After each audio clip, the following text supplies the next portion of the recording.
അല്ലാഹു അലൈഹി വഅല ആലിഹി വസ്ഹാബിഹി അജ്മഈൻ. അമ്മാ ബഅദ്. സഹോദരങ്ങളെ, ശൈഖുൽ ഇസ്ലാം ഇബ്നു തൈമിയ്യയുടെ വസിയത്ത് സുഗ്റ എന്ന പ്രധാനപ്പെട്ട റിസാലയായിരുന്നു നമ്മൾ വായിച്ചു തുടങ്ങിയത്. അതിൽ അദ്ദേഹം തന്നോട് വസിയത്ത് ചോദിച്ച, ഉപദേശം ചോദിച്ച വ്യക്തിക്ക് അദ്ദേഹത്തിന്റെ 4 ചോദ്യങ്ങൾക്കും ഉത്തരം പറയുന്നതായിരുന്നു ഇതിന്റെ ഉള്ളടക്കം. അത് 2 ചോദ്യങ്ങൾ നമ്മൾ വായിച്ചു, അതിന്റെ മറുപടികൾ വായിച്ചു.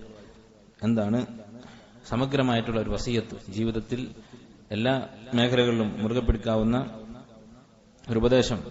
അതിന് ശൈഖുൽ ഇസ്ലാം നൽകിയ മറുപടി അള്ളാഹുവിന്റെയും റസൂലിന്റെയും വസിയത്തായ തഖ്വ കൊണ്ടുള്ള വസിയത്ത്.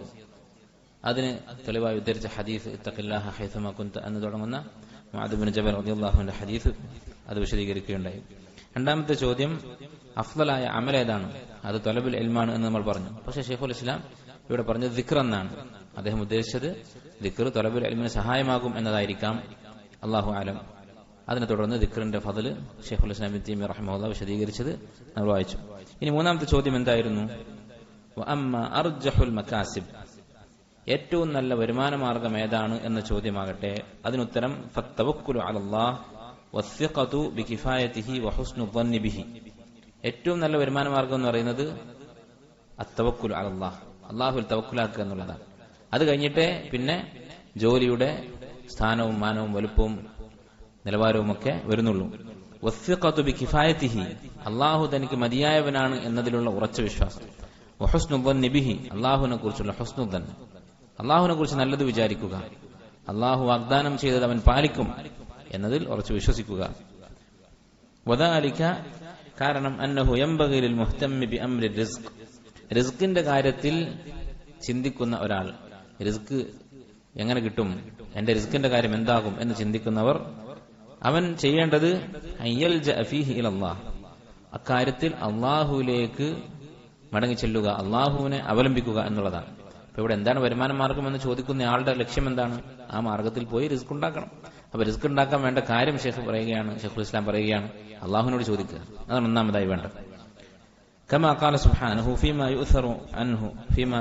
യഅ്സുറു അൻഹു നബിയുഹു സല്ലല്ലാഹു അലൈഹി വസല്ലം, നബി സല്ലല്ലാഹു അലൈഹി വസല്ലം അള്ളാഹു തആല പറഞ്ഞതായി ഒരു ഹദീസിൽ പഠിപ്പിച്ചതുപോലെ. നമുക്കറിയാം ഹദീസുൻ ഖുദ്സി എന്ന് പറയുന്ന അള്ളാഹു സംസാരിച്ചതായ ഹദീസുകൾ, അത് അള്ളാഹുവിന്റെ കലാമാണ്. ഖുദ്സിയായ ഹദീസ് അള്ളാഹുവിന്റെ കലാമാണ്. ചില ആളുകൾ സാധാരണ ഖുദ്സിയായ ഹദീസിന്റെ നിർവചനം പറയുന്നത് എന്താണ്? അതിന്റെ അർത്ഥം അള്ളാഹുവിൽ നിന്നും കലാമ് നബി സല്ലല്ലാഹു അലൈഹി വസല്ലം. അത് ശരിയല്ല. അത് എല്ലാ ഹദീസിനും ബാധകമാണ്. എല്ലാ ഹദീസും അതിന്റെ ആശയം അള്ളാഹുവിൽ നിന്നാണ്, സംസാരം നബി സല്ലല്ലാഹു അലൈഹി വസല്ലമയുടേതാണ്. പക്ഷെ ഖുദ്സിയായ ഹദീസ് അള്ളാഹുവിന്റെ കലാമാണ്, അള്ളാഹു സംസാരിച്ചതാണ്. എന്താണ് അതും ഖുർആൻ തമ്മിലുള്ള വ്യത്യാസം? ഖുർആൻ ഓരോ ഹർഫിന് പ്രതിഫലമുണ്ട്, അതുപോലെ നമസ്കാരത്തിൽ പാരായണം ചെയ്യാം, ഇങ്ങനെയുള്ള പ്രത്യേകതകളുണ്ട്. എന്നാൽ ഖുദ്സിയായ ഹദീസിന് ആ പ്രത്യേകതയില്ല, ഹർഫിന് പ്രതിഫലമില്ല, നമസ്കാരത്തിൽ അത് ഫാത്തിഹയ്ക്ക് പകരം ഓതാൻ പറ്റില്ല എന്ന് മാത്രം. അത് അള്ളാഹുവിന്റെ കലാം തന്നെ. അപ്പൊ അങ്ങനെയുള്ള ഒരു ഹദീസിൽ അള്ളാഹു തആല പറഞ്ഞിരിക്കുന്നു, കുല്ലുക്കും ജാഇഉൻ ഇല്ലാ മൻ അത്അംതുഹു, നിങ്ങളെല്ലാവരും പട്ടിണിക്കാരാണ്, മനുഷ്യരെല്ലാവരും വിശപ്പുള്ളവരാണ്, വിശക്കുന്നവരാണ്. ഇല്ലാ മൻ അത്അംതുഹു, ഞാൻ ഭക്ഷണം നൽകിയവരൊഴികെ. നമ്മളിപ്പോ ഈ ദുനിയാവില് പട്ടിണിക്കാരായ ആളുകളെ കാണാൻ പറ്റും. യാചകന്മാരായിട്ടുള്ള ആളുകൾ, പട്ടിണിക്കാരായിട്ടുള്ള ആളുകൾ, പട്ടിണി കൊണ്ട് മരിക്കുന്ന കുട്ടികൾ, ഇതൊക്കെ നമ്മൾ കാണാറുണ്ട്.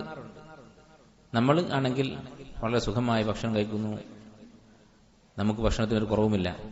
ഇതിനിടയിൽ പലതരത്തിലുള്ള ആളുകൾ ഉണ്ടാകും. സുഖമായി അവരുദ്ദേശിക്കുന്നതൊക്കെ തിന്നുന്ന ആളുകളുണ്ടാകും, കുറച്ചൊക്കെ ഞെരുക്കമുള്ള ആളുകളുണ്ടാകും. ഇങ്ങനെ പല അവസ്ഥയിൽ മനുഷ്യന്മാരുണ്ട്. പക്ഷെ നിങ്ങൾ എല്ലാവരും യഥാർത്ഥത്തിൽ ഈ പട്ടിണി കിടന്ന് മരിക്കുന്ന മനുഷ്യന്റെ അവസ്ഥയിൽ തന്നെ ആയിരുന്നു ആവേണ്ടത്. ഇല്ലാ മൻ അത്അംതുഹു, ഞാൻ തന്നവരൊഴികെ. അപ്പൊ അല്ലാഹു തആല അവൻ തീരുമാനിച്ചുകൊണ്ട് മാത്രമാണ് നമ്മൾ ഈ മിസ്കീനെ പോലെ ആകാതെ ഭക്ഷണം കഴിക്കുന്ന അവസ്ഥ ഉണ്ടായത്. ഫസ്തത്ഇമൂനി, അതുകൊണ്ട് നിങ്ങൾ എന്നോട് ഭക്ഷണം ചോദിക്കുക.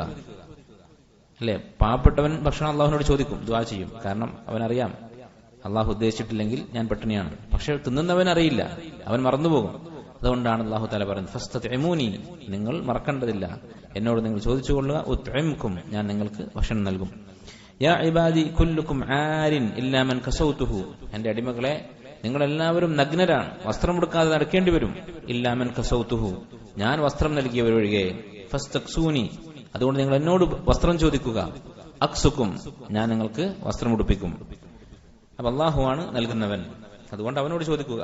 ഫീമാ റവാഹു തിർമിദി عن أنس رضي الله عنه قال قال رسول الله صلى الله عليه وسلم നബി സല്ലല്ലാഹു അലൈഹി വസല്ലം പറഞ്ഞു ലിയസ്അൽ അഹദുകും റബ്ബഹു ഹാജതഹു കുല്ലഹ നിങ്ങൾ ഓരോരുത്തരും അവന്റെ ഹാജത്ത് അവന്റെ ആവശ്യങ്ങൾ മുഴുവൻ അല്ലാഹുവിനോട് ചോദിച്ചു കൊള്ളുക ഹത്താ ശിസ്അന അലിഹി ഇദൻ ഖത ചെരുപ്പിന്റെ വാറ് മുറിഞ്ഞു പോയാൽ അതുപോലും അല്ലാഹുവിനോട് ചോദിക്കുക ഫഇന്നഹു കാരണം ഇൻ ലം യസ്സിർഹു ലം യതയസ്സർ അല്ലാഹു അത് എളുപ്പമാക്കിയില്ലെങ്കിൽ പൊട്ടിപ്പോയ വാറിന് പകരം വേറെ ചെരുപ്പോ അല്ലെങ്കിൽ അത് തുന്നിക്കൂട്ടാനോ അള്ളാഹു വിധിച്ചിട്ടില്ലെങ്കിൽ ലം യതയസ്സർ അത് നടക്കുകയില്ല ചെരുപ്പില്ലാതെ നടക്കേണ്ടി വരും വഖദ് ഖാല അല്ലാഹു തആല ഫി കിതാബിഹി അല്ലാഹു തആല പറഞ്ഞിരിക്കുന്നു വസ്അലുല്ലാഹ മിൻ ഫദ്ലിഹി അല്ലാഹുവിന്റെ ഔദാര്യം നിങ്ങൾ ചോദിച്ചു കൊള്ളുക വഖാല സുബ്ഹാന ഫഇദാ ഖുദിയത്തിസ് സ്വലാത്തു ഫന്തശിറു ഫിൽ അർദി വബ്തഗു മിൻ ഫദ്ലില്ലാഹ് വെള്ളിയാഴ്ച ദിവസത്തെക്കുറിച്ച് പറയുന്ന ആയത്തിലാണ് ജുമാ നമസ്കാരം കഴിഞ്ഞാൽ നിങ്ങൾ ഭൂമിയിൽ സഞ്ചരിച്ചു കൊള്ളുക വബ്തഗു മിൻ ഫദ്ലില്ലാഹ് അല്ലാഹുവിന്റെ ഫദ്ൽ നിങ്ങൾ തേടിക്കൊള്ളുക വഹാദാ വഇൻ കാന ഫിൽ ജുമുഅ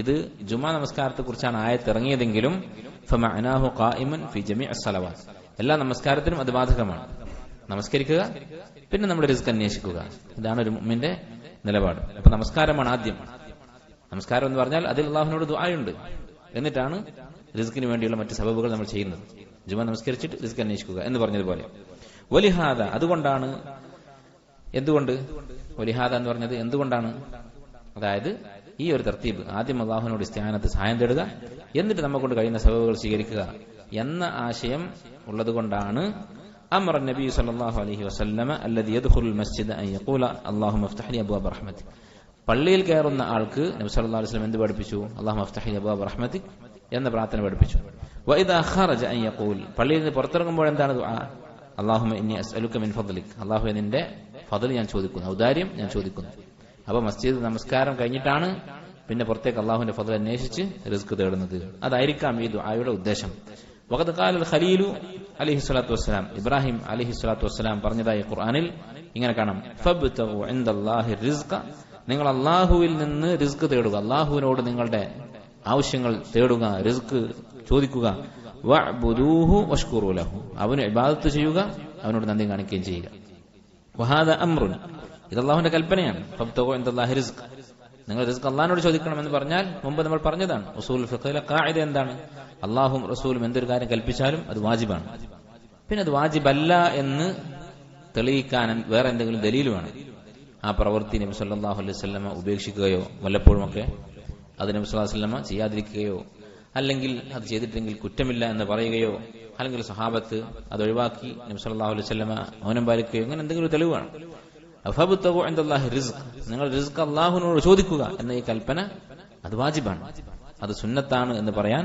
മറ്റു ദലീലുകളൊന്നുമില്ല വഹാദ അംറുൻ വൽ അംറു യഖ്തദിൽ ഈജാബ് ഫലിസ്തിആനതു വൽ ലജഉ ഇലൈഹി അസ്ലുൻ അദീം അപ്പോൾ അല്ലാഹുവിനോട് സഹായം തേടുകയും അവനെ ആശ്രയിക്കുകയും ചെയ്യുക എന്നുള്ളത് പ്രധാനപ്പെട്ട ഒരു അസ്ലാണ് ഒരു അടിസ്ഥാനമാണ് അപ്പൊ റിസ്ക് അന്വേഷിക്കുന്നത് റിസ്ക് എങ്ങനെ നേടാം എന്നൊരാൾ ചോദിക്കുമ്പോൾ ആദ്യം പറയേണ്ട മറുപടി ഇബ്നു തൈമിയ്യ പറഞ്ഞതുപോലെ അള്ളാഹിനോട് ചോദിക്കുക എന്നുള്ളതാണ് അത് ആളുകൾ മറന്നുപോകുന്ന കാര്യമാണ് അതുകൊണ്ടാണ് അക്കാര്യം ഓർമ്മിപ്പിച്ചത് അള്ളാഹുവാണ് ഇത് നൽകുന്നവൻ വേറെ എന്തൊക്കെ സബബുകൾ സ്വീകരിച്ചാലും അള്ളാഹു വിധിച്ചതല്ലാതെ അള്ളാഹു തആല നൽകിയതല്ലാതെ ഒരു തരി പോലും നമുക്ക് കൂടുതൽ കിട്ടാൻ പോകുന്നില്ല സുമ്മ യംബഗി ലഹു പിന്നെ എന്താണ് ചെയ്യേണ്ടത് അടുത്തതായിട്ട് അവൻ ചെയ്യേണ്ടത് അയ്യഖുദൽ മാല ബിസഖാവതി നഫ്സ് അല്ലേ അടുത്തത് പിന്നെയും സബബുകളെ കുറിച്ച് പറയുകയല്ല അതിന് മുമ്പ് ഒരു കാര്യം കൂടി പറയാനുണ്ട് അതെന്താണ് സമ്പാദിക്കുമ്പോൾ ബിസഖാവതി നഫ്സ് വിശാലമായ മനസ്സോടുകൂടി സമ്പാദിക്കണം എന്താ വിശാലമായ മനസ്സോടുകൂടി സമ്പാദിക്കുക എന്ന് പറഞ്ഞാൽ ഒരാള് ഒരു സാധനം വാങ്ങുമ്പോൾ അല്ലെങ്കിൽ നമ്മുടെ ഇടപാട് നടത്തുമ്പോൾ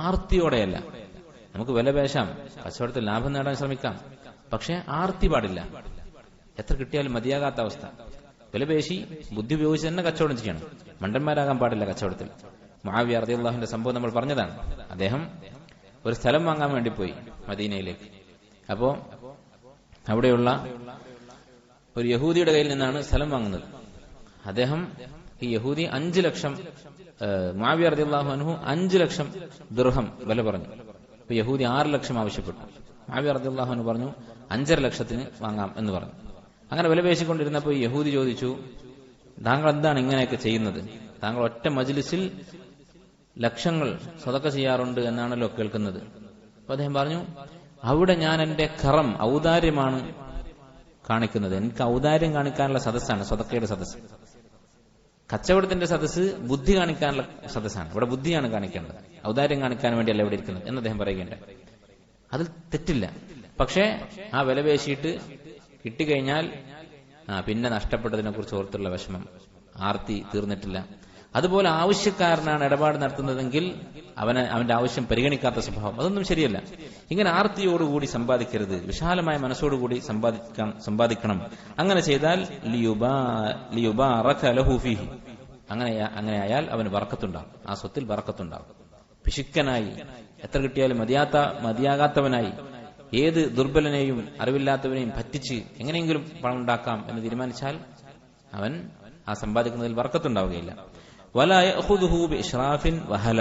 അതുപോലെ ആർത്തി പിടിച്ച് സഖാവത്ത് നഫ്സ് എന്ന് പറഞ്ഞാൽ വിശാലമായ മനസ്സോടുകൂടി സമ്പാദിക്കുക. അതിന്റെ വിപരീതമാണ് ഹല എന്ന് പറയുന്നത്, വെപ്രാളം. അങ്ങനെ വെപ്രാളത്തോടുകൂടി ആർത്തിയോടുകൂടി സമ്പാദിക്കാൻ നിൽക്കരുത്. ബൽ യകൂനുൽ മാലു ഇൻദഹു എന്ന് ഇബ്നു തൈമിയ്യ പറയാണ്. സമ്പത്തിനെ എങ്ങനെയാണ് കാണേണ്ടത്? ഇത് ഇബ്നു തൈമിയ്യയുടെ വളരെ അറിയപ്പെട്ട ഒരു അഫർ പോലെ അദ്ദേഹത്തിന്റെ ഹിഫ്ളാക്കാൻ പറ്റുന്ന ആളുകൾ ധാരാളമായി കൈമാറി വന്നിട്ടുള്ള ഒരു പഴഞ്ചൊല്ല് പോലെയൊക്കെ ആയിട്ടുള്ള ഒരു പ്രയോഗമാണ്. ഇബ്നു തൈമിയ്യ റഹ്മത്തുള്ളാഹി പറയുന്നു, പണം എങ്ങനെയായിരിക്കണം നമ്മൾ കാണുന്നത്, പണത്തെ എങ്ങനെയായിരിക്കണം കാണുന്നത്? യകൂനുൽ മാലു ഇൻദഹു ബിമൻസിലത്തിൽ ഖല, ടോയ്ലറ്റ് പോലെ. എന്താണ് ടോയ്ലറ്റ് എന്ന് പറയാൻ കാരണം? ടോയ്ലറ്റ് എങ്ങനെയാണ് ഉപയോഗിക്കുക? ഇബ്നു തൈമിയ്യ തന്നെ വിശദീകരിക്കുന്നു. ബൽ യകൂനുൽ മാലു ഇൻദഹു ബിമൻസിലത്തിൽ ഖല. ടോയ്ലറ്റിന്റെ പ്രത്യേകത അല്ലദി യഹ്താജു ഇലൈഹി, അത് ആവശ്യമാണ്, ടോയ്ലറ്റ് ഇല്ലാതെ പറ്റില്ല. മിൻ ഗൈരി യകൂന ലഹു ഫിൽ ഖൽബി മക്കാന, മനസ്സിൽ യാതൊരു സ്ഥാനം അതിന് ഉണ്ടാവുകയുമില്ല. വീടുണ്ടാക്കുമ്പോൾ ടോയ്ലറ്റ് ഉണ്ടാക്കും, ആവശ്യം വരുമ്പോൾ അത് ഉപയോഗിക്കും. പക്ഷെ ആ ടോയ്ലറ്റിനെ കുറിച്ച് എപ്പോഴും ഞാൻ മനസ്സിൽ ചിന്തിക്കുമോ? ഇല്ല. വസ്സാഇ ഫീഹി, അങ്ങനെ സമ്പത്തിന് വേണ്ടി അധ്വാനിക്കുമ്പോൾ അവന്റെ അധ്വാനം എങ്ങനെയായിരിക്കണം? ഇദാ സഅ, അവൻ അധ്വാനിക്കുന്ന സമയത്ത് ഇസ്ലാഹിൽ ഖല, ടോയ്ലറ്റ് വൃത്തിയാക്കുന്നത് പോലെ, അല്ലെങ്കിൽ ടോയ്ലറ്റ് ഉണ്ടാക്കുന്നത് പോലെ, അത് റിപ്പയർ ചെയ്യുന്നത് പോലെ, അങ്ങനെ ആയിരിക്കും അവന്റെ സമ്പാദ്യം. അങ്ങനെ ആയിരിക്കും സമ്പാദിക്കുക. അങ്ങനെയുള്ള ഒരാൾ കിട്ടിയത് കിട്ടി, അതിൽ ആർത്തി ഉണ്ടാവുകയില്ല, ആവശ്യത്തിനുള്ളത് സമ്പാദിക്കും. അവന്റെ ഖൽബിന് ഒരു തഅല്ലുഖ് ഉണ്ടാവുകയില്ല. അതാണ് അടിസ്ഥാനം. സുഹദ് എന്ന് പറയുന്നത് അത് സമ്പത്തിന്റെ അളവിനനുസരിച്ചുള്ള ഒരു കാര്യമല്ല. സുഹദ് വേറെ, ഫഖർ വേറെ. സുഹദ് എന്ന് പറയുന്നത് ഖൽബിന്റെ ഒരു അമലാണ്, മനസ്സുകൊണ്ട് ചെയ്യുന്ന പ്രവൃത്തിയാണ്. അതുകൊണ്ടാണ് ഇമാം അഹ്മദ് റഹിമഹുല്ലാഹ് അദ്ദേഹത്തോട് ചോദിച്ചു, 1,00,000 ദിർഹം കയ്യിലുള്ള ഒരാൾക്ക് സാഹിദ് ആവാൻ പറ്റുമോ? വിരക്തിയുള്ളവൻ, ഭൗതിക വിരക്തനാവാൻ പറ്റുമോ? അവനെ കുറിച്ച് നമുക്ക് സാഹിദ് എന്ന് പറയാൻ പറ്റുമോ? ഇമാം അഹ്മദ് പറഞ്ഞു, അതെ പറ്റും. ഒരു ഷർത്തുണ്ട്. എന്താണ് ഷർത്ത്? അതിലൊരു ദിർഹം കൂടിയാൽ അവൻ മതി മറക്കുകയില്ല, ഭയങ്കര സന്തോഷം തോന്നുകയില്ല. അതിൽ കുറച്ച് കുറഞ്ഞാൽ അവൻ പരിധി വിട്ട് വിഷമിക്കുകയുമില്ല. അങ്ങനെ ആയാൽ അവൻ ജാഹിദാണ്. അപ്പൊ സുഹദ് എന്ന് പറയുന്നത് അത് പണത്തിന്റെ അളവുമായി ബന്ധമില്ല. നമ്മളിപ്പോ ദാരിദ്ര്യരേഖയ്ക്ക് മുകളിൽ താഴെ എന്ന് പറഞ്ഞ പോലെ ഇത്ര പണം കയ്യിലുള്ളവൻ അവൻ ആർത്തിക്കാരൻ, അതിന്റെ താഴെയുള്ളവൻ ജാഹിദ്, അങ്ങനല്ല. ചിലപ്പോൾ കോടികൾ കയ്യിലുള്ളവൻ ജാഹിദായിരിക്കും. ഒന്നുമില്ലാത്ത മിസ്കീൻ പട്ടിണിക്കാരൻ അവൻ വലിയ ആർത്തിക്കാരനുമായിരിക്കും. അവന്റെ അവസ്ഥയിൽ തൃപ്തിയില്ല, കിട്ടാത്തതിൽ അവന് പരാതിയാണ്, അള്ളാഹുവിനെ കുറിച്ച് തൃപ്തിയില്ല. അങ്ങനെയുള്ളവനാണെങ്കിൽ അവൻ ജാഹിദല്ല. അപ്പൊ സമ്പത്തുണ്ടാക്കുകയും അത് പരിധി വിട്ട് മനസ്സിൽ കയറ്റാതിരിക്കുകയും ചെയ്യുക, ഇതാണ് ജാഹിദ് എന്ന് പറയുന്നത്. വഫിൽ ഹദീസിൽ മർഫൂ' അല്ലദി റവാഹു തിർമിദി വഗൈറുഹു, ഇമാം തിർമിദിയും മറ്റും ഉദ്ധരിച്ചിട്ടുള്ള ഒരു ഹദീസിൽ കാണാം, മൻ അസ്ബഹ വദ്ദുനിയ അക്ബറ ഹമ്മിഹി. ഇബ്നു തൈമിയ്യ കച്ചവടക്കാരോടും സമ്പാദിക്കാൻ പോകുന്നവരോടും നസീഹത്തുകൾ കൊടുത്തുകൊണ്ടിരിക്കുകയാണ്. എന്താണ് ഏറ്റവും നല്ല വരുമാനം എന്ന് ചോദിച്ചപ്പോ അയാൾ ഉദ്ദേശിച്ച ഉത്തരം പറയുന്നതിന് മുമ്പ് അതിനേക്കാൾ പ്രധാനപ്പെട്ട കാര്യങ്ങൾ പറയാണ്. ഒന്നാമത് അള്ളാഹുവിൽ സിഖത്തുണ്ടാകണം, അള്ളാഹുവിൽ തവക്കുലാക്കണം, അവൻ തരുമെന്ന് ഉറച്ച് വിശ്വസിക്കണം. രണ്ടാമത്തേത് അത് സമ്പാദിക്കുന്നത് ആർത്തിയോടെയും തഅല്ലുഖോടെ, ഖൽബിനെ അതിൽ ബന്ധിപ്പിച്ചുകൊണ്ടാവരുത്. ടോയ്ലറ്റ് പോലെ കണ്ട് ആവശ്യത്തിനുള്ളത് സമ്പാദിക്കണം എന്നൊക്കെ പറഞ്ഞിട്ട് ഇബ്നു തൈമിയ്യ പറയുകയാണ്, ഇത് പറഞ്ഞു തരുന്ന ഒരു ഹദീസുണ്ട്. ഇത് ആശയം നബി സല്ലല്ലാഹു അലൈഹി വസല്ലം പറഞ്ഞിട്ടുള്ളതാണ്. എന്താണ് ഹദീസ്? മൻ അസ്ബഹ വദ്ദുനിയ അക്ബറു ഹമ്മിഹി. ഏതൊരാളാണോ നേരം വരുമ്പോൾ അവന്റെ ഏറ്റവും വലിയ ആശങ്ക ദുനിയാവിനെ കുറിച്ചായിരിക്കുന്നത് എന്ന് പറഞ്ഞാൽ എന്നും അവന്റെ വലിയ ചിന്ത ദുനിയാവിനെ കുറിച്ചാണ്. ഏറ്റവും വലിയ അക്ബറു ഹമ്മിഹി, ദുനിയാവിനെ കുറിച്ച് ചിന്ത പാടില്ല എന്നല്ല, അവന്റെ ചിന്തയിൽ ഏറ്റവും വലുത് ദുനിയാവാണ്. ആഖിറത്തിനെ കുറിച്ചുള്ള ചിന്തയേക്കാൾ ദുനിയാവാണ് കൂടുതൽ. നോക്കൂ, നിങ്ങളുടെ നബി സല്ലല്ലാഹു അലൈഹി വസല്ലം പറയുന്നത് ആഖിറത്തിനെ കുറിച്ച് ചിന്തയുണ്ട്, പക്ഷെ ദുനിയാവിനെ കുറിച്ചുള്ള ചിന്ത കൂടിപ്പോയി. നമ്മളാണെങ്കിലോ നമ്മുടെ കൂട്ടത്തിൽ പലരും ആഖിറത്തിനെ കുറിച്ചുള്ള ചിന്തയുണ്ടോ എന്നുള്ള കാര്യം സംശയിക്കേണ്ട അവസ്ഥയാണ്. അല്ലാഹു തആല നമുക്ക് പുറത്തു തരട്ടെ. അപ്പൊ ആഖിറത്തിനെ കുറിച്ച് ചിന്തയുള്ള ഒരാളെ കുറിച്ച് ആണ് പറയുന്നത്. അവന് ദുനിയാവാണ് വലുതെങ്കിൽ ശത്തത്തല്ലാഹു അലൈഹി ശംലഹു, അള്ളാഹു അവന്റെ ഇടപാടുകൾ ചിന്നിച്ചിതറുന്ന അവസ്ഥ ഉണ്ടാക്കും. എന്ന് പറഞ്ഞാൽ എന്താണ്? അവന് ഒരുപാട് കാര്യങ്ങൾ ചിന്തിക്കാനുണ്ടാകും. ഇന്ന സ്ഥലത്ത് ഒരു കച്ചവടമുണ്ട്, വേറെ സ്ഥലത്ത് ഇടപാടുകളുണ്ട്, മറ്റൊരാൾ അവനെ പറ്റിച്ചിട്ടുണ്ട്, അവനോട് പ്രതികാരം ചെയ്യാനുണ്ട്. ഇങ്ങനെ 100 ചിന്തകളായിരിക്കും അവന്. ഇങ്ങനെ പല നാടുകളിലും പല പ്രദേശങ്ങളിലും ഇവന്റെ ആവശ്യങ്ങൾ ഇങ്ങനെ ചെതറിക്കിടക്കുന്നുണ്ടാവും. അതിനെക്കുറിച്ചൊക്കെ ചിന്തിച്ച് മനസ്സ് പല സ്ഥലത്തായിരിക്കും. വഫറക അലൈഹി ദയഅതഹു, അവന്റെ സമ്പത്ത് അള്ളാഹു ചിതറിക്കും. അവന് ഒരുപാട് കാര്യങ്ങൾ ചിന്തിക്കാനും ഒരുപാട് കാര്യങ്ങൾ ചെയ്യാനും ഉണ്ടാകും. ഒന്നും തീരാത്ത അവസ്ഥയായിരിക്കും. വലം യഅതിഹി മിനദ്ദുനിയ, എന്നിട്ട് ഇങ്ങനെ രാവും പകലും ചിന്തിച്ചിട്ടും അവന് കിട്ടുന്നത് എന്താണ്? ഇല്ലാ മാ കുതിബ ലഹു, അവന് വിധിക്കപ്പെട്ടത് മാത്രമേ കിട്ടുകയുള്ളൂ. അള്ളാഹു നിശ്ചയിച്ച അളവ് മാത്രമേ കിട്ടുകയുള്ളൂ. ചിന്ത കൂടുതലായിരിക്കും, കിട്ടുന്നത് അള്ളാഹു വിധിച്ചത് തന്നെ കിട്ടുകയുള്ളൂ. വമൻ അസ്ബഹ വൽ ആഖിറതു അക്ബറു ഹമ്മിഹി, നേരെ തിരിച്ച് ആഖിറത്താണ് ഏറ്റവും വലിയ വിഷയം, പരലോകത്തെക്കുറിച്ചുള്ള ചിന്തയാണ് കൂടുതൽ. അങ്ങനെയുള്ള അവസ്ഥയാണെങ്കിലോ അള്ളാഹു നമ്മയൊക്കെ അത്തരക്കാരിൽ ഉൾപ്പെടുത്തട്ടെ. അങ്ങനെയായാൽ ജമഅ അല്ലാഹു അലൈഹി ശംലഹു, അള്ളാഹു അവന്റെ കാര്യങ്ങളൊക്കെ ഒരുമിച്ച് കൂട്ടും. അവന് ചിന്തകൾ കുറവായിരിക്കും, അവന് കൂടുതൽ ചിന്തിക്കാനുണ്ടാവുകയില്ല. വജഅല ഗിനാഹു ഫി ഖൽബിഹി, അവന്റെ ഐശ്വര്യം അള്ളാഹു അവന്റെ കൽബിൽ നിക്ഷേപിച്ചു കൊടുക്കും. എന്ന് പറഞ്ഞാൽ കൽബിലാണ് ഒരാളുടെ ഐശ്വര്യമെങ്കിൽ എന്താണ് അതിന്റെ ഫലം? സമ്പത്ത് എത്ര കൂടിയാലും കുറഞ്ഞാലും അത് മാറുന്നില്ല. കാരണം അവന്റെ കൽബിന്റെ ഉള്ളിലാണ് ഐശ്വര്യമുള്ളത്, അവന്റെ കൽബിന്റെ ഉള്ളിലാണ് സമ്പത്തുള്ളത്. അപ്പൊ കൽബിൽ നിന്നത് എടുക്കാൻ സാധിക്കുകയില്ല. എന്താണ് ഇവിടെ ഉദ്ദേശിക്കുന്നത്? അള്ളാഹുവിനെ കുറിച്ചുള്ള തൃപ്തി, അവന്റെ ഉള്ള സ്വത്തിൽ അവന് സംതൃപ്തി ഉണ്ട്, എത്ര കുറഞ്ഞാലും എത്ര കൂടിയാലും. അങ്ങനെയാക്കി കളയും അള്ളാഹു തആല. വഅതത്ഹു ദുനിയ, അതുപോലെ തന്നെ അവൻ ചിന്ത കുറവാണ് എന്നതുകൊണ്ട്, സമ്പത്തിനെ കുറിച്ചും ദുനിയാവിനെ കുറിച്ചും കാട് കയറിയ ചിന്തകൾ ഇല്ല എന്നതുകൊണ്ട് ദുനിയാവ് കുറഞ്ഞു പോകുമോ? ഇല്ല. അതത്ഹു ദുനിയ വഹിയ റാഗിമ, ദുനിയാവ് അതിനെ പിടിച്ചു വലിച്ചവന്റെ പിന്നാലെ കൊണ്ടുവരപ്പെടും. ദുനിയാവ് അവന്റെ പിന്നാലെ വരും. വഖാല ബഅദു സലഫ്, അപ്പൊ ഈ ഹദീസ് ഇത്രയുമാണ് ഹദീസ്. നബി സല്ലല്ലാഹു അലൈഹി വസല്ലം പറഞ്ഞ ഈ ഹദീസിന്റെ ആശയമാണ് ഇബ്നു തൈമിയ്യ റഹിമഹുല്ലാഹ് വളരെ ചുരുക്കി പറഞ്ഞത്. ദുനിയാവിനെ ടോയ്ലറ്റ് പോലെ കാണുക, അതിൽ കൂടുതൽ ചിന്ത ഉണ്ടാവുകയില്ല. അപ്പൊ ഇങ്ങനെ ദുനിയാവിനെ കുറിച്ച് പരിധി വിട്ട് ചിന്തകളില്ലാത്ത ആളെ നബി സല്ലല്ലാഹു അലൈഹി വസല്ലം പുകഴ്ത്തിയതാണ് ഈ ഹദീസ്. വഖാല ബഅദു സലഫ്, സലഫുകൾ ചിലർ പറഞ്ഞു, അൻത മുഹ്താജുൻ ഇല ദുനിയ, ശരിയാണ്, നമുക്കൊക്കെ ദുനിയാവ് ആവശ്യമാണ്, ദുനിയാവ് ആവശ്യമുള്ളവരാണ് നമ്മളെല്ലാം. വഅൻത ഇലാ നസീബിക മിനൽ ആഖിറതി അഹ്വജ്, പക്ഷെ ആഖിറത്തിന്റെ ആവശ്യമാണ് കൂടുതൽ, ആഖിറത്തിന്റെ ആവശ്യമാണ് കൂടുതൽ. ഫഇൻ ബദഅത ബിനസീബിക മിനൽ ആഖിറ, ഇനി മാത്രമല്ല ആഖിറത്തിന്റെ ആവശ്യങ്ങൾക്ക് മുൻഗണന കൊടുത്താൽ, അപ്പൊ നമുക്ക് നമസ്കാരം ആവശ്യമാണ്, അത് ആഖിറത്തിന്റെ ആവശ്യങ്ങളിൽപ്പെട്ടതാണ്. കച്ചവടവും ആവശ്യമാണ്, പക്ഷെ കച്ചവടത്തിന് വേണ്ടി നമസ്കാരം ഉപേക്ഷിച്ചാലോ അവിടെ ദുനിയാവിന്റെ ആവശ്യത്തിന് പരിഗണന കൊടുത്തു. അത് അബദ്ധമാണ്. കാരണം ആഖിറത്തിലാണ് കൂടുതൽ ആവശ്യം. നരകത്തിൽ നിന്ന് രക്ഷപ്പെടലാണ് പട്ടിണിയിൽ നിന്ന് രക്ഷപ്പെടുന്നതിനേക്കാൾ പ്രധാനം. എന്ന് മാത്രമല്ല ആഖിറത്തിന്റെ ആവശ്യത്തിന് മുൻഗണന കൊടുത്താൽ എന്ത് സംഭവിക്കും? മുർ അലാ നസീബിക മിനദ് ദുനിയ ഫഇൻ ബദഅത ബിനസീബിക മിനൽ ആഖിറ മുർ അലാ നസീബിക മിനദ് ദുനിയ, ദുനിയാവിന്റെ നിന്റെ ആവശ്യങ്ങൾ നിറവേറ്റുക, അത് കഴിഞ്ഞിട്ട് ദുനിയാവിന്റെ ആവശ്യങ്ങൾ നീ നിറവേറ്റിക്കൊള്ളുക. ഫന്തദിംഹു ഇന്തിദാമ, അത് നീ വേണ്ട രൂപത്തിൽ സംഘടിപ്പിച്ചുകൊള്ളുക. ഖാല അല്ലാഹു തആല, അല്ലാഹു തആല പറഞ്ഞിരിക്കുന്നു, വമാ ഖലഖ്തുൽ ജിന്ന വൽ ഇൻസ ഇല്ലാ ലിയഅ്ബുദൂൻ മാ ഉരീദു മിൻഹും മിർ റിസ്ഖിൻ വലാ ഉരീദു അൻ യുത്ഇമൂൻ ഇന്നല്ലാഹ ഹുവർ റസ്സാഖു ദുൽ ഖുവ്വത്തിൽ മതീൻ. ഇബാദത്ത് ചെയ്യാൻ കൽപ്പിച്ചു, അതിനാണ് നിങ്ങളെ സൃഷ്ടിച്ചിട്ടുള്ളത് എന്ന് പറഞ്ഞു. എന്നിട്ട് റിസ്കിന്റെ കാര്യം ഞാൻ ഏറ്റെടുത്തിരിക്കുന്നു എന്ന് അല്ലാഹു പറയുമ്പോൾ അതിന്റെ അർത്ഥം എന്താണ്? ഇബാദത്ത് ഉപേക്ഷിച്ച് റിസ്കിന് വേണ്ടി അധ്വാനിക്കുന്നത് അത് നിരർത്ഥകമാണ്. ഇബാദത്ത് ചെയ്യുന്നവർക്ക് അള്ളാഹു ഏറ്റെടുത്തിട്ടുള്ള കാര്യമാണ് റിസ്ക്. നിർബന്ധമായ കർമ്മങ്ങളിൽ വീഴ്ച വരുത്തുന്നതിനെ കുറിച്ചാണ് പറയുന്നത്. എന്നിട്ട് ശൈഖുൽ ഇസ്ലാം പറയുന്നു, വഅമ്മാ തഅയീനു മക്സബിൻ അലാ മക്സബ്, ഇനിയാണ് ഈ ചോദ്യകർത്താവിന്റെ ചോദ്യത്തിലേക്ക് വരുന്നത്. എന്താണ് വരുമാന മാർഗങ്ങളിൽ വെച്ച് ഏറ്റവും നല്ലത്? കച്ചവടമാണോ കൃഷിയാണോ? മിൻ സിനാഅത്തിൻ ഔ തിജാറത്തിൻ ഔ ബിനായത്തിൻ ഔ ഹിറാസത്തിൻ ഔ ഗൈരി ദാലിക്. സിനാഅത്ത് എന്ന് പറഞ്ഞാൽ വ്യവസായം, ഔ തിജാറത്തിൻ കച്ചവടം, ഔ ബിനായത്തിൻ കെട്ടിട നിർമ്മാണം, ഔ ഹിറാസ കൃഷി, ഔ ഗൈരി ദാലിക് അല്ലെങ്കിൽ മറ്റെന്തെങ്കിലും വരുമാന മാർഗങ്ങൾ. അപ്പോൾ വരുമാന മാർഗങ്ങൾ ഒരുപാടുണ്ട്. അതിൽ ഏറ്റവും പ്രധാനപ്പെട്ട മാർഗങ്ങളാണ് ശൈഖുൽ ഇസ്ലാം ഇബ്നു തൈമിയ്യ ഇവിടെ പറഞ്ഞിരിക്കുന്നത്. നമ്മൾ ചെയ്യുന്ന ജോലിയൊക്കെ നോക്കിയാൽ ഇതേതെങ്കിലും ഒന്നിൽ പെടും മിക്കവാറും. വ്യവസായം, കച്ചവടം, കെട്ടിട നിർമ്മാണം, കൃഷി, ഇങ്ങനെയുള്ള കാര്യങ്ങൾ. ഇതിൽ ഏത് ആണ് ഏറ്റവും ഉത്തമം എന്നുള്ള വിഷയം അതാണ് നീ ചോദിച്ചതെങ്കിൽ ഫഹാദ യഖ്തലിഫു ബിഖ്തിലാഫിൻ നാസ്, ഇത് ഓരോരുത്തരുടെയും അവസ്ഥക്കനുസരിച്ച് വ്യത്യാസമുണ്ടാകും. അവനവന്റെ സാഹചര്യത്തെ കുറിച്ച് ചിന്തിക്കുക. ചില ആളുകൾ കച്ചവടത്തിന് വേണ്ടി സൃഷ്ടിക്കപ്പെട്ടവരായിരിക്കും, അവർ കച്ചവടം ചെയ്തിട്ടേ കാര്യമുള്ളൂ. ചില ആളുകൾ അവന്റെ രക്തത്തിൽ കർഷകനായിരിക്കും, കൃഷി ചെയ്യാനായിരിക്കും അവൻ അള്ളാഹു സൃഷ്ടിച്ചിരിക്കുന്നത്.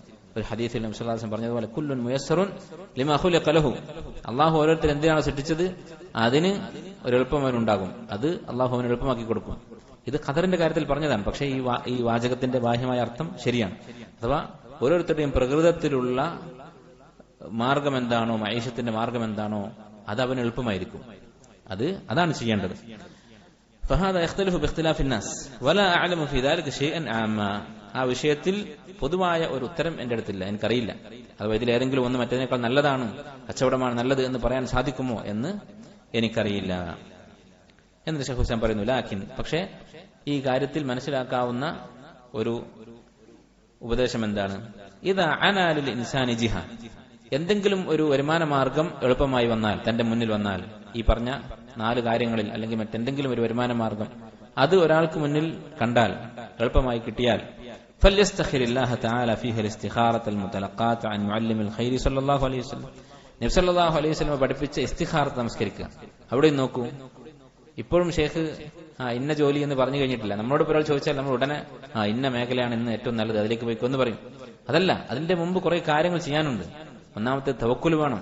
അല്ലാതെ എത്ര നല്ല മുന്തിയ തൊഴിൽ മേഖലയായിട്ടും കാര്യമില്ല, എത്ര വലിയ വിദ്യാഭ്യാസമായിട്ടും കാര്യമില്ല. തവക്കുൽ വേണം. അതുപോലെ സഖാവത്തോടുകൂടി ആർത്തിയില്ലാതെ ആയിരിക്കണം സമ്പാദിക്കുന്നത്. മനസ്സ് ഇതിനോട് തഅല്ലുഖ് വരരുത്. പഠിക്കുന്ന ഏത് കോഴ്സായാലും, ചെയ്യുന്നത് ഏത് ജോലിയായാലും, ഏത് കച്ചവടമായാലും അതിലാവരുത് തഅല്ലുഖ്. പിന്നെയും ഉണ്ട് മൂന്നാമത്തേത് എന്താണ്? ഇസ്തിഖാറ. ഏത് മേഖലയാണ് എന്ന് നിശ്ചയിച്ചു കഴിഞ്ഞാൽ എന്ത് കോഴ്സ് പഠിക്കണം, എന്ത് ഇടപാട് നടത്തണം, എവിടെ കട തുറങ്ങണം, ഇങ്ങനെ എന്ത് കാര്യം തീരുമാനിച്ചാലും നബി സല്ലല്ലാഹു അലൈഹി വസല്ലം പഠിപ്പിച്ച ഇസ്തിഖാറത്ത് നമസ്കരിക്കുക. ഫഇന്ന ഫീഹാ മിനൽ ബറകതി മാ ലാ യുഹാതു ബിഹി. കാരണം ഈ ഇസ്തിഖാറയിൽ നമുക്ക് വർണ്ണിക്കാൻ സാധിക്കാത്ത അത്രയും ബറക്കത്തുണ്ട്. ഇസ്തിഖാറ നിസ്കരിച്ചാൽ, അങ്ങനെ ആ ദുആ ചെയ്താൽ, എന്നിട്ട് നിങ്ങൾ ഉദ്ദേശിക്കുന്ന കാര്യം ചെയ്താൽ അതിൽ വലിയ ബറക്കത്തുണ്ടാകും. അതെന്ത് കാര്യത്തിലായാലും. സുമ്മ മാ തയസ്സറ ലഹു. പിന്നെ 4ാമത് ചിന്തിക്കേണ്ട കാര്യം എന്താണ്? ഏത് മേഖലയാണോ തനിക്ക് എളുപ്പമായിട്ടുള്ളത്, ഏത് മാർഗമാണോ, ഏത് വരുമാന മാർഗമാണോ തനിക്ക് മുന്നിൽ എളുപ്പമായി വന്നിട്ടുള്ളത്. എളുപ്പമാവുക എന്ന് പറഞ്ഞാൽ പല കാര്യങ്ങൾ അതിൽ ഉൾപ്പെടും. ഒന്ന്, തന്റെ പ്രകൃതം അതിനോട് യോജിച്ചത്. രണ്ടാമത്തേത്, തനിക്ക് വിജയിക്കാൻ സാധ്യതയുള്ളത്, അതിന്റെ സാഹചര്യങ്ങൾ ഒത്തുവന്നത്, ഹലാലായത്. ഇങ്ങനെ എല്ലാ നിലക്കും എളുപ്പമായി മുന്നിൽ ഒരു മേഖല കിട്ടിക്കഴിഞ്ഞാൽ ഫലാ യതകല്ലഫ് ഗൈറഹു, മറ്റൊരു മേഖല കഷ്ടപ്പെട്ട് കണ്ടുപിടിക്കാൻ ശ്രമിക്കേണ്ടതില്ല. അല്ല, ചില ആൾക്കാർ അവർക്ക് ഏതൊരു ജോലി കിട്ടിയാലും അനാവശ്യമായ കുറെ നിബന്ധനകളുണ്ടാകും, അനാവശ്യമായ കുറെ സങ്കല്പങ്ങളുണ്ടാകും. വെറുതെ ആളുകളുടെ അഭിപ്രായങ്ങൾ ചോദിച്ചുകൊണ്ടിരിക്കും. എന്നിട്ട് അവർ നീട്ടിക്കൊണ്ടുപോകും. അവരുടെ മുന്നിൽ കിട്ടിയ മാർഗങ്ങളൊന്നും അവർ സ്വീകരിക്കുകയില്ല. അങ്ങനെ തകല്ലുഫ് കാണിക്കരുത്. ഇല്ല അൻ യകൂന മിൻഹു കറാഹത്തുൻ ശർഇയ്യ, ശർഇയ്യായ കറാഹത്തുണ്ടെങ്കിൽ ഒഴികെ. ഈ ജോലി മക്രൂഹാണ്, ഹറാമോ കറാഹത്തോ ആണ്. അങ്ങനെയുള്ള ജോലികളുണ്ട്. ചില ജോലികൾ ഹറാമായിരിക്കും. പലിശയുമായി ബന്ധപ്പെട്ട ജോലികൾ ഹറാമാണ്, മദ്യവുമായി ബന്ധപ്പെട്ട ജോലികൾ ഹറാമാണ്. ഇങ്ങനെ ഹറാമായ ജോലിയായിരിക്കും. അല്ലെങ്കിൽ മക്രൂഹായ ജോലികൾ ഉണ്ടാകും. ഹദീസിൽ വന്നിട്ടുണ്ട്, കസ്ബുൽ ഹജ്ജാമി ഖബീസ്. ഹിജാമ എന്ന് പറയുന്നത് മക്രൂഹായ വരുമാന മാർഗമാണ് എന്ന് വന്നിട്ടുണ്ട്. അങ്ങനെ മക്രൂഹായ കാര്യങ്ങളാണെങ്കിൽ അപ്പോ വേറെ ഒരു വരുമാന മാർഗമുണ്ടോ എന്ന് നോക്കാം. പക്ഷെ വേറെ വരുമാന മാർഗമില്ലെങ്കിലോ മക്രൂഹായ കാര്യം ചെയ്യുകയാണ് വേണ്ടത്. നമ്മൾ മുമ്പ് വായിച്ചിട്ടുണ്ട് സലഫുകളുടെ ആധാറുകൾ, സമ്പത്തുമായി ബന്ധപ്പെട്ട ചില അസറുകൾ മുൻഗാമികൾ പറഞ്ഞത് കാണാം. ആളുകളുടെ മുന്നിൽ കൈനീട്ടുന്നതാണ് ചില്ലറ കറാഹത്തുള്ള ജോലികളെക്കാൾ മോശം. അപ്പൊ ജനങ്ങളോട് ചോദിക്കുന്ന അവസ്ഥ ഉണ്ടാകരുത്. അങ്ങനെ വന്നാൽ ഈ കറാഹത്തായ കാര്യവും ചെയ്യാം. അപ്പോ തന്റെ മുന്നിൽ എന്ത് മാർഗമാണ് ഉള്ളത് അത് വിട്ട് കാട് കയറി ചിന്തിച്ച് മറ്റുള്ള എന്തെങ്കിലും മാർഗത്തെക്കുറിച്ച്, മറ്റുള്ളവരുടെ സമ്പത്ത് നോക്കി, മറ്റെന്തെങ്കിലും കാരണം കൊണ്ട് തകല്ലുഫ് കാണിച്ച് ഈ മാർഗത്തെ ഒഴിവാക്കുന്നത് ശരിയല്ല. അപ്പൊ ഇത്രയുമാണ് ശൈഖുൽ ഇസ്ലാം റഹിമഹുല്ലാ ഏതാണ് ഏറ്റവും നല്ല വരുമാന മാർഗം എന്നതിന് മറുപടിയായി പറഞ്ഞിട്ടുള്ളത്. അടുത്ത ചോദ്യത്തിനുള്ള ഉത്തരം ഇൻഷാ അല്ലാഹ് നമുക്ക് മഗ്‌രിബ് നമസ്കാരം കഴിഞ്ഞ് വിശദീകരിക്കാം. സമയമുണ്ടോ? സമയമുണ്ടല്ലേ? 10 മിനിറ്റ്. ഓതുർക്കാൻ സമയമുണ്ടാവോ? ഓതുർക്കാൻ വേണ്ട ആൾക്കാർക്ക് എന്നിട്ട് പോകാം. ഇൻഷാ അല്ലാഹ് ഞാൻ പൂർത്തിയാക്കാം. 4ാമത്തെ ചോദ്യം, വഅമ്മ മാ യുഅ്തമദു അലൈഹി മിനൽ കുതുബി ഫിൽ ഉലൂം. അവസാനത്തെ ചോദ്യം എന്തായിരുന്നു? ഒരു കിതാബ് പറഞ്ഞു തരണം എന്ന് പറഞ്ഞിട്ടുണ്ട്. എല്ലാ ഇൽമുമുള്ള ഒരു കിതാബ്. ഫഹാദ ബാബുൻ വാസി, ഇത് വിശാലമായൊരു ചോദ്യമാണ്. വഹു അയ്ളൻ യഖ്തലിഫു ബിഖ്തിലാഫി നശ്ഇൽ ഇൻസാനി ഫിൽ ബിലാദ്. അതുപോലെ തന്നെ ഓരോ വ്യക്തിയുടെയും നാടിനും സാഹചര്യങ്ങൾക്കും അനുസരിച്ച് മാറുന്ന ഒരു ചോദ്യമാണ്. ഒരു കിതാബ് എന്ന് പറഞ്ഞാൽ ചില നാട്ടിൽ ചില കിതാബുകൾ പ്രശസ്തമായിരിക്കും. അങ്ങനെ فقد يتيسر له في بعض البلاد من العلم أو من طريقه ومذهبه فيه ما لا يتيسر له في بلد آخر. ചില നാടുകളിൽ ചില ഇൽമുകൾ കൂടുതൽ പ്രചാരത്തിലുണ്ടാകും, ചില മദ്ഹബുകൾ കിതാബുകൾ ഒക്കെ പ്രചാരത്തിലുണ്ടാകും, അതിനനുസരിച്ച് വ്യത്യാസമുണ്ടാകും. ഇപ്പൊ മദ്ഹബ് എന്നിവിടെ പറഞ്ഞതിന്റെ അർത്ഥം എന്താണ്? ചില ആളുകൾക്ക് മദ്ഹബ് എന്ന് കേൾക്കുന്നത് തന്നെ അലർജിയാണ്. അത് ശരിയല്ല. അഹ്ലുസുന്നത്തി വൽ ജമാഅത്തിന്റെ ഉലമാക്കൾ, സലഫി ഉലമാക്കൾ, അവർ മദ്ഹബിന്റെ ശത്രുക്കളല്ല. 4 മദ്ഹബും അഹ്ലുസുന്നത്തിന്റെ മദ്ഹബുകളാണ്. അബൂ ഹനീഫയും മാലിക്കും ഷാഫിഈയും അഹ്മദും റഹിമഹുമുല്ലാഹ്, ഇവർ 4 പേരും അഹ്ലുസുന്നത്തി വൽ ജമാഅത്തിന്റെ ഇമാമിയങ്ങളാണ്. ഇവരുടെ മദ്ഹബ് പഠിക്കുന്നതിൽ തെറ്റില്ല. പക്ഷെ തെറ്റായിട്ടുള്ളത് എന്താണ്? മദ്ഹബിനോട് തഅസ്സുബ് കാണിക്കുന്നതാണ് തെറ്റ്. മദ്ഹബിനോട് അന്ധമായ പക്ഷപാതിത്വം കാണിക്കുന്നതാണ് തെറ്റ്. ഹദീസ് വ്യക്തമായി, ഖുർആനിലെ ആയത്ത് വ്യക്തമാണ്, സഹാബത്തിന്റെ ഇജ്മാ ഉണ്ട്, എന്നാലും മദ്ഹബ് ഇങ്ങനെയാണ് എന്ന് പറയുന്നതാണ് പാടില്ലാത്തത്. ശൈഖുൽ ഇസ്ലാം തന്നെ മജ്മുഉൽ ഫതാവയിൽ പറഞ്ഞിട്ടുണ്ട്, ഒരാൾക്ക് ഞാൻ ഹംബലിയാണ് അല്ലെങ്കിൽ ഞാൻ ഷാഫിഇയാണ് എന്ന് പറയുന്നതിൽ തെറ്റില്ല. ഏതുപോലെ ശൈഖുൽ ഇസ്ലാം പറയുകയാണ്, നാട്ടിലേക്ക് നിസ്ബ ചെയ്യുന്നത് പോലെ, നാട്ടിലേക്ക് ചേർത്തി പറയുന്നത് പോലെ, ഞാൻ ഇന്ത്യക്കാരനാണ്, ഞാൻ ഇന്ന നാട്ടുകാരനാണ് എന്ന് പറയുന്നത് പോലെയാണ് മദ്ഹബിന്റെ കാര്യം. എന്താണ് അതുകൊണ്ട് ഉദ്ദേശിക്കുന്നത്? ഞാൻ പഠിച്ചത് ഇന്ന കിതാബുകളാണ് എന്നാണ് എന്റെ അർത്ഥം. ഞാൻ ഷാഫിഇയാണെന്ന് പറഞ്ഞാൽ ഞാൻ മത്നബി ശുജാ, മിൻഹാജ് താലിബീൻ, ഇങ്ങനെ ഷാഫി മദ്ഹബിന്റെ കിതാബുകളാണ് ഞാൻ പഠിച്ചത് എന്നേ അതിനർത്ഥമുള്ളൂ. ആ കിതാബ് പഠിക്കുന്നതിൽ തെറ്റുണ്ടോ? തെറ്റില്ല.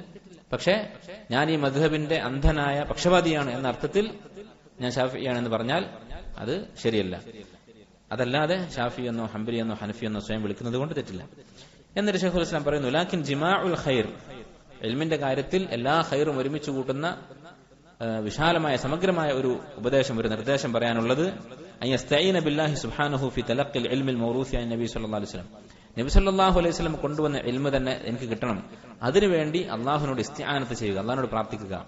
ഫഇന്നഹു ഹുവല്ലദീ യസ്തഹിഖു അൻ യുസമ്മ ഇൽമൻ, അതിനെയാണ് ഇൽമ് എന്ന് പറയാൻ പാടുള്ളൂ. അതാണ് ഇൽമ് എന്ന പേര് അർഹിക്കുന്നുള്ളൂ. അപ്പൊ ഇൽമ് എന്ന് പറഞ്ഞിട്ട് ആളുകൾ പലതും പഠിക്കും. പക്ഷേ നബി സല്ലല്ലാഹു അലൈഹി വസല്ലം ഹദീസ്, അള്ളാഹുവിന്റെ കിതാബ്, അങ്ങനെ വഹിയായിട്ട് കിട്ടിയ കാര്യങ്ങളാണ് ഇൽമ് എന്ന് പറയുന്നത്.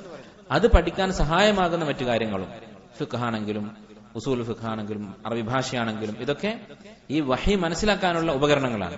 ഇത് രണ്ടും മാത്രമാണ് ഇൽമ് എന്ന് പറയുന്നത്, വഹിയും ആ വഹി മനസ്സിലാക്കാനുള്ള വസീലകളും. വമാ സിവാഹു, മറ്റുള്ള കാര്യങ്ങൾ, ഇമ്മ അൻ യകൂന ഇൽമൻ ഫലാ യകൂന നാഫിഅൻ, മറ്റുള്ള ഇൽമുകൾ അത് ഉപകാരമുള്ളതല്ല. വ ഇമ്മ അല്ലാ യകൂന ഇൽമൻ, ചിലപ്പോൾ അതിന് ഇൽമ് എന്ന് പറയാൻ പോലുമുള്ള സ്ഥാനം ഉണ്ടാവുകയില്ല. വൈൻ സുമ്മിയ ബിഹി, ഇൽമ് എന്ന് ആളുകൾ വിളിച്ചാലും. എന്താണ് ശൈഖുൽ ഇസ്ലാം ഇവിടെ സൂചിപ്പിക്കുന്നത്? ഇൽമുൽ കലാം, അതിന്റെ പേര് ഇൽമുൽ കലാം എന്നാണ്. പക്ഷെ അതൊരു ഇൽമല്ല, അത് ജഹലാണ് യഥാർത്ഥത്തിൽ. വലഇൻ കാന ഇൽമൻ നാഫിഅൻ ഫലാ ബുദ്ദ അൻ യകൂന ഫീ മിറാത്ത് മുഹമ്മദ് സ്വല്ലല്ലാഹു അലൈഹി വസല്ലം, നാഫിആയ ഇൽമാണെങ്കിൽ അത് നബി സല്ലല്ലാഹു അലൈഹി വസല്ലമയിൽ നിന്ന് കൈമാറി കിട്ടിയതായിരിക്കും. വമാ യുഗ്നി അൻഹു മിമ്മാ ഹുവ മിസ്ലുഹു വ ഖൈറും മിൻഹു, നബി സല്ലല്ലാഹു അലൈഹി വസല്ലം കൊണ്ടുവന്ന ഇൽമിൽ ഈ പറഞ്ഞ ഇൽമിനേക്കാൾ നല്ലതുണ്ടാകും. അതായത് നബി സല്ലല്ലാഹു അലൈഹി വസല്ലം കൊണ്ടുവന്നതല്ലാത്ത ഇൽമാണ് ഒരാൾ പഠിക്കുന്നതെങ്കിൽ അതിനേക്കാൾ നല്ലത് നബി സല്ലല്ലാഹു അലൈഹി വസല്ലം പഠിപ്പിച്ച ഇൽമിലുണ്ടാകും. മറ്റുള്ളത് ആവശ്യമില്ലെന്നർത്ഥം. വൽ തകുൻ ഹിമ്മത്തുഹു, അപ്പോൾ ഒന്നാമത്തെ ഉപദേശം ഇതാണ്, അള്ളാഹുവിനോട് ഇസ്തിആനത്ത് ചെയ്യുക, പ്രാർത്ഥിക്കുക. പിന്നെ പഠിക്കുന്നത് നബി സല്ലല്ലാഹു അലൈഹി വസല്ലം കൊണ്ടുവന്ന മൗറൂസായ, നബി സല്ലല്ലാഹു അലൈഹി വസല്ലം കൈമാറി കിട്ടിയ ഇൽമായിരിക്കുക. മൂന്നാമത്തേത് വൽ തകുൻ ഹിമ്മത്തുഹു ഫഹ്മു മഖാസിദ് റസൂൽ സല്ലല്ലാഹു അലൈഹി വസല്ലം ഫി അംരിഹി വനഹിഹി വസായിരി കലാമിഹി, നബി സല്ലല്ലാഹു അലൈഹി വസല്ലമയുടെ ഉദ്ദേശം എന്താണ് എന്ന് ഫഹമുണ്ടാക്കാൻ ശ്രമിക്കുക. ഒരു ഹദീസ് കണ്ടാൽ ഇതിന്റെ അർത്ഥം എന്താണ്, ഇതിന്റെ ഉദ്ദേശം എന്താണ്, ഈ ഹദീസിൽ പറഞ്ഞ കൽപ്പന വാജിബാണോ അതോ സുന്നത്താണോ, ഒരു വിലക്കാണെങ്കിൽ ഇത് ഹറാമാണോ മക്രൂഹാണോ, ഇങ്ങനെ ഹദീസിന്റെ ആശയം എന്താണെന്ന് ചിന്തിക്കുക. فإذا طمأن قلبه أن هذا هو مراد رسول صلى الله عليه وسلم, അങ്ങനെ നബി സല്ലല്ലാഹു അലൈഹി വസല്ലമയുടെ ഉദ്ദേശം എന്താണ് എന്ന് അതിന് സ്വീകരിക്കേണ്ടതായ മാനദണ്ഡങ്ങൾ സ്വീകരിച്ചുകൊണ്ട് മനസ്സിലാക്കി കഴിഞ്ഞാൽ ഫലാ യഅദിൽ അൻഹു ഫീമാ ബൈനഹു വബൈന അല്ലാഹി തആല, താനും റബ്ബും തമ്മിലുള്ള ഇടപാടിൽ മറ്റൊരു നിലപാടെടുക്കരുത്. അഥവാ ഇന്ന കാര്യം ഹറാമാണെന്ന് മനസ്സിലാക്കിയാൽ പിന്നീട് ഇത് ഹറാമാണ് എന്ന നിലക്കായിരിക്കണം അവൻ ജീവിക്കുന്നത്. അതല്ലാത്ത മറ്റൊരു നിലപാട് അള്ളാഹു നമ്മിൽ നിന്ന് കാണരുത് എന്നർത്ഥം. ഇനി അഭിപ്രായ വ്യത്യാസമുള്ള ഒരു മസ്അലയിൽ എന്താണ് അള്ളാഹുവിന്റെയും റസൂലിന്റെയും മുറാദ്, ഉദ്ദേശം എന്ന് മനസ്സിലായിട്ടില്ലെങ്കിലോ ഫൽയദ്ഉ ബിമാ റവാഹു മുസ്ലിമുൻ ഫീ സഹീഹി അൻ ആയിഷ റളിയല്ലാഹു അൻഹ. നോക്കൂ, നിങ്ങൾ കിതാബ് ഏതാണ് എന്നാണ് ചോദിച്ചത്, പക്ഷെ പറഞ്ഞു കൊടുക്കുന്നത് എന്താണ്, കിതാബിനേക്കാൾ പ്രധാനപ്പെട്ട ചില കാര്യങ്ങളാണ്. കിതാബൊക്കെ നാടിനനുസരിച്ചും മദ്ഹബിനനുസരിച്ചും മാറിക്കൊണ്ടിരിക്കും, പക്ഷെ ഇത് മാറ്റമില്ലാത്ത കാര്യങ്ങളാണ്. ഇഷ്തിബാഹ് ഉണ്ടായാൽ, അഭിപ്രായ വ്യത്യാസത്തിൽ ശരി മനസ്സിലാകാത്ത ആശയക്കുഴപ്പം വന്നാൽ നബി സല്ലല്ലാഹു അലൈഹി വസല്ലം പ്രാർത്ഥിക്കാറുള്ള പ്രാർത്ഥന പഠിപ്പിച്ചു. എന്താണ് പ്രാർത്ഥന? നബി സല്ലല്ലാഹു അലൈഹി വസല്ലം തഹജ്ജുദ് നമസ്കരിക്കുമ്പോൾ പ്രാർത്ഥിച്ചിരുന്നതാണ്. അതിന്റെ തുടക്കത്തിൽ പ്രാർത്ഥിച്ചിരുന്നത് ദുആഉൽ ഇസ്തിഫ്താഹാൻ, അല്ലാഹുമ്മ റബ്ബ ജിബ്രീൽ വ മീകായിൽ വ ഇസ്രാഫീൽ, ജിബ്രീലിന്റെയും ഇസ്രാഫീലിന്റെയും മീകായിലിന്റെയും റബ്ബായ അല്ലാഹുവേ, ഫാത്തിറസ് സമാവാതി വൽ അർദ്, ആകാശഭൂമികളുടെ സൃഷ്ടാവേ, ആലിമൽ ഗൈബി വശഹാദ, പിന്നെ രഹസ്യങ്ങളും മറഞ്ഞ കാര്യങ്ങളും ദൃശ്യമായ കാര്യങ്ങളും എല്ലാം അറിയുന്നവനെ, അൻത തഹ്കുമു ബൈന ഇബാദിക ഫീമാ കാനൂ ഫീഹി യഖ്തലിഫൂൻ, ജനങ്ങൾക്കിടയിൽ ഇഖ്തിലാഫുള്ള കാര്യങ്ങളിൽ തീരുമാനം വിധിക്കുന്നത് നീയാണ് നാളെ പരലോകത്ത്. അപ്പോ അള്ളാഹുവിന്റെ ഈ സിഫത്ത്, അള്ളാഹുവിന്റെ ഇൽമും അവന്റെ ഹുക്മും ഇതൊക്കെ എടുത്തു പറഞ്ഞുകൊണ്ട് ചോദിക്കുകയാണ്. എന്താണ് ചോദ്യം? ഇഹ്ദിനി ലിമാ ഇഖ്തുലിഫ ഫീഹി മിനൽ ഹഖ് ബിഇദ്നിക്, എനിക്ക് ആളുകൾ അഭിപ്രായ വ്യത്യാസത്തിലായിട്ടുള്ള കാര്യങ്ങളിലൊക്കെ ഹക്ക് എന്താണെന്ന് നീ ഹിദായത്ത് കാണിച്ചു തരണം, അതിലേക്ക് എന്നെ വഴി നടത്തണം. ഇന്നക തഹ്ദി മൻ തശാഉ ഇലാ സിറാത്തിൻ മുസ്തഖീം. അപ്പൊ അള്ളാഹുവിനോട് പ്രാർത്ഥിക്കുക, അഭിപ്രായ വ്യത്യാസമുള്ള മസലകളിൽ ഹക്ക് കണ്ടെത്താൻ ശ്രമിക്കണം. അതിൽ തോന്നിയത് ചെയ്യുക എന്നല്ല, അതിൽ ഹക്ക് കണ്ടെത്താൻ ശ്രമിക്കണം, അള്ളാഹുവിനോട് ദുആ ചെയ്യണം. അത് ഏറ്റവും സഹായിക്കുന്ന മാർഗമാണ് ഈ ദുആ എന്ന് പറയുന്നത്. ചില ആളുകൾ ഇത്തരം മസലകൾക്ക് തമാശയായിട്ട് എടുക്കും. നാല് അഭിപ്രായമുണ്ട്, അപ്പൊ എനിക്ക് എന്തു ചെയ്യാം, അങ്ങനെയല്ല. നേരെ മറിച്ച് ഇത്തരം ഏതൊരു മസലയിലാണെങ്കിലും ഹക്ക് എന്താണെന്ന് അറിയാൻ പരിശ്രമിക്കുക, അള്ളാഹുവിനോട് ദുആ ചെയ്യുക. ഫഇന്നല്ലാഹ തആല ഖദ് ഖാല ഫീമാ റവാഹു അൻഹു റസൂലുള്ളാഹി സ്വല്ലല്ലാഹു അലൈഹി വസല്ലം, കാരണം നബി സ്വല്ലല്ലാഹു അലൈഹി വസല്ലമ അള്ളാഹു പറഞ്ഞതായി നമ്മെ പഠിപ്പിച്ചൊരു കാര്യമുണ്ട്. എന്താണ്? യാ ഇബാദി, എന്റെ അടിമകളെ, കുല്ലുക്കും ദാല്ലുൻ ഇല്ലാ മൻ ഹദൈതുഹു, നേരത്തെ പറഞ്ഞ ഹദീസിൽ വന്നതാണ്, ഖുദ്സിയായ ഹദീസിൽ വന്നതാണ്. ജനങ്ങളെ, നിങ്ങളെല്ലാവരും പഴച്ചവരാണ്, ഇല്ലാ മൻ ഹദൈതുഹു, ഞാൻ ഹിദായത്ത് നൽകിയവരൊഴികെ. അപ്പൊ ഹിദായത്ത് അള്ളാഹുവിൽ നിന്നാണ്, അവന് മാത്രമേ നമ്മെ വഴി കാണിക്കാൻ, ഹിദായത്തിലാക്കാൻ സാധിക്കുകയുള്ളൂ. അത് ചെറിയ മസ്അലയായാലും വലിയ മസ്അലയായാലും. ഫസ്തഹ്ദൂനി അഹ്ദിക്കും, അതുകൊണ്ട് എന്നോട് നിങ്ങൾ ഹിദായത്ത് തേടുക, ഞാൻ നിങ്ങൾക്ക് ഹിദായത്ത് നൽകും. വഅമ്മ വസ്ഫുൽ കുതുബി വൽ മുസന്നിഫീൻ, ഇനി കിതാബിന്റെ കാര്യം പറയുകയാണെങ്കിൽ, ഫഖദ് സുമിഅ മിന്നാ ഫി അസ്നാഇൽ മുദാക്കറതി മാ യസ്റഹു അല്ലാഹു സുബ്ഹാനഹു, ഞാനത് വിശദീകരിച്ചിട്ടുള്ളതാണ് പല സദസ്സുകളിലും. വമാ ഫിൽ കുതുബിൽ മുസന്നഫത്തിൽ മുബവ്വബതി കിതാബുൻ അൻഫഉ മിൻ സഹീഹ് മുഹമ്മദ് ബിൻ ഇസ്മായിൽ ബുഖാരി, എഴുതപ്പെട്ട ഗ്രന്ഥങ്ങളിൽ ഖുർആൻ കഴിഞ്ഞാൽ ഇമാം ബുഖാരിയുടെ സഹീഹ് ബുഖാരി ഇതുപോലെ ഒരു കിതാബില്ല. ലാകിൻ ഹുവ വഹ്ദഹു ലാ യഖൂമു ബി ഉസൂലിൽ ഇൽം, പക്ഷെ അത് മാത്രം മതിയാവുകയില്ല. വലാ യഖൂമു ബി തമാമിൽ മഖ്സൂദി ലിൽ മുതബഹ്ഹിരി ഫി അബ്വാബിൽ ഇൽം, വിശാലമായി ദീൻ പഠിക്കാൻ ആഗ്രഹിക്കുന്നവർക്ക് സഹീഹ് ബുഖാരി മതിയാവുകയില്ല. ശൈഖ് ഉസ്മാൻ ഇബ്നു തൈമിയ ഇൽമുള്ള ആളുകളോടാണ് സംസാരിക്കുന്നത്, നമ്മളെപ്പോലത്തെ ആളുകളോടല്ല. ഇത് ലബുദ്ദ മിൻ മഅരിഫത്തി അഹദീസ ഉഖർ, കാരണം ബുഖാരിയിൽ ഇല്ലാത്ത ഹദീസുകളുണ്ട്. വകലാമു അഹ്ലിൽ ഫിഖ് വഅഹ്ലിൽ ഇൽമി ഫിൽ ഉമൂരി അല്ലതി യഖ്തസ്സു ബിഇൽമിഹാ ബഅദുൽ ഉലമാ, അതുപോലെ പണ്ഡിതന്മാരുടെ കലാം നമുക്ക് ആവശ്യമാണ്, സഹീഹ് ബുഖാരി മാത്രം പോരാ. വഖദ് ഔഅബത്തിൽ ഉമ്മത്തു ഫി കുല്ലി ഫന്നിൻ മിൻ ഫുനൂനിൽ ഇൽമി ഇആബ, ഈ ഉമ്മത്ത് എല്ലാ വിജ്ഞാന ശാഖകളിലും ധാരാളം കിതാബുകൾ എഴുതിയിട്ടുണ്ട്. എല്ലാ ഇൽമിന്റെ ശാഖകൾക്കും വേണ്ടത്ര പരിശ്രമങ്ങൾ മുസ്ലിം ഉമ്മത്തിലെ ഉലമാക്കൾ ചെയ്തു വെച്ചിട്ടുണ്ട്. ഫമൻ നവ്വറ അല്ലാഹു ഖൽബഹു, ആർക്കാണോ അള്ളാഹു മനസ്സിന് നൂറ് നൽകിയിട്ടുള്ളത്, വെളിച്ചം നൽകിയിട്ടുള്ളത്, ഹദാഹു ബിമാ യുബല്ലിഗുഹു മിൻ ദാലിക്, അവൻ അള്ളാഹു ആവശ്യമായ ഇൽമിലേക്ക് വഴി കാണിക്കും. വമൻ അഅമാഹു, ആരുടെ ഖൽബിനാണോ അള്ളാഹു അന്ധത നൽകിയിട്ടുള്ളത്, അവന്റെ മാസിയത്തുകൾ കാരണം, അവന്റെ ബിദ്അത്തുകളും ശിർക്കും കുഫറും കാരണം, അവന്റെ മോശമായ സ്വഭാവങ്ങൾ കാരണം അള്ളാഹു ഖൽബിന് ഇരുട്ട് കൊടുത്തിട്ടുള്ളത്, ലം തസിദ്ഹു കസ്റത്തുൽ കുതുബി ഇല്ലാ ഹയറതൻ വദലാല, അവന് കിതാബുകൾ കൂടുന്നതനുസരിച്ച് ആശയക്കുഴപ്പങ്ങളും ദലാലത്തും വർദ്ധിക്കുകയുള്ളൂ. അപ്പൊ കിതാബിലല്ല കാര്യം, കിതാബിന്റെ എണ്ണത്തിലല്ല കാര്യം, നേരെ മറിച്ച് അള്ളാഹുവിന്റെ നൂറ്, അള്ളാഹുവിൽ നിന്നുള്ള വെളിച്ചം, ഹിദായത്ത് കിട്ടേണ്ടതുണ്ട്. അതിനുവേണ്ടി അവനോട് ചോദിക്കുക. കമ ഖാല നബി സല്ലല്ലാഹു അലൈഹി വസല്ലം ലിബ്നി ലബീദ് അൽ അൻസാരി, സഹാബിയോട് നബി സല്ലല്ലാഹു അലൈഹി വസല്ലം പറഞ്ഞു, അവലൈസതി തൗറാത്ത് വൽ ഇൻജീലു ഇൻദൽ യഹൂദി വൻ നസാറ, യഹൂദികളും നസാറാക്കളും തൗറാത്തും ഇൻജീലും ഓതുന്നുണ്ടല്ലോ, ഫമാദാ തുഗ്നി അൻഹും, അതുകൊണ്ട് അവർക്ക് എന്തെങ്കിലും പ്രയോജനമുണ്ടോ എന്ന് ചോദിച്ചു. അഥവാ അമലില്ലെങ്കിൽ ഇൽമു കൊണ്ട് പ്രയോജനമില്ല എന്നാണ് നബി സല്ലല്ലാഹു അലൈഹി വസല്ലം പറയുന്നത്. ഫനസ്അലുല്ലാഹൽ അലീമ അൻ യർസുഖനൽ ഹുദാ വസ്സദാദ്, അല്ലാഹു നമുക്ക് സന്മാർഗവും അതുപോലെ അവൻ ഇഷ്ടപ്പെടുന്ന നേരെ ചൊവ്വയുള്ള പ്രവർത്തനങ്ങളും നൽകി അനുഗ്രഹിക്കുമാറാകട്ടെ. വയുൽഹിമന റുഷ്ദന, നമുക്ക് ഉപകാരപ്പെടുന്ന കാര്യങ്ങൾ ചെയ്യാനുള്ള ഇൽഹാം, ബോധം അള്ളാഹു നൽകട്ടെ. വയഖിയന ശർറ അൻഫുസിന, നമ്മുടെ നഫ്സുകളുടെ ഷർറിൽ നിന്ന് അള്ളാഹു നമ്മെ കാക്കട്ടെ. വഅല്ലാ യസീഗ ഖുലൂബന ബഅദ ഇദ് ഹദാന, നമ്മെ ഹിദായത്തിലാക്കിയതിനു ശേഷം അള്ളാഹു നമ്മെ പഴിപ്പിക്കാതിരിക്കട്ടെ. വയഹബ ലനാ മിൻ ലദുൻഹു റഹ്മ, അവനിൽ നിന്നുള്ള റഹ്മത്ത് അള്ളാഹു നമുക്ക് നൽകട്ടെ. ഇന്നഹു ഹുവൽ വഹാബ് വൽഹംദുലില്ലാഹി റബ്ബിൽ ആലമീൻ വസല്ലവാതുഹു അലാ അഷ്റഫിൽ മുർസലീൻ. ഇതോടുകൂടി ഈ റിസാല അവസാനിച്ചിരിക്കുന്നു. വൽഹംദുലില്ലാഹി റബ്ബിൽ ആലമീൻ.